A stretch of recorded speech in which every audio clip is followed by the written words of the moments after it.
পবিত্ৰ মহৰম উপলক্ষে ইছলাম ধৰ্মাৱলম্বী লোকসকলে শ্বহীদ নগৰী ঢেকিয়াজুলিত উলিওৱা বিশাল শোভাযাত্ৰা দেওবাৰে সন্ধিয়া 6:15 সফল সামৰণি পৰিল।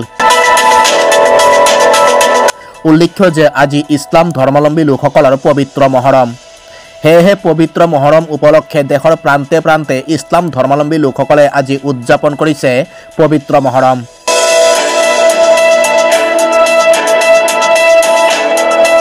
দেশৰ অন্যান্য স্থানৰ সমান্তৰালকৈ আজি শ্বহীদ নগৰী ঢেকিয়াজুলিৰ 15 নং ৰাষ্ট্ৰীয় ঘাইপথত ইছলাম ধৰ্মাৱলম্বী লোকসকলে উলিয়ালে বিশাল শোভাযাত্ৰা।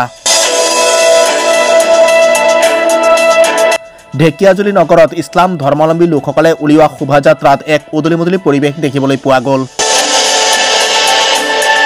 কেইবা সহস্ৰাধিক লোকে অংশগ্ৰহণ কৰিলে আজিৰ উক্ত শোভাযাত্ৰাত।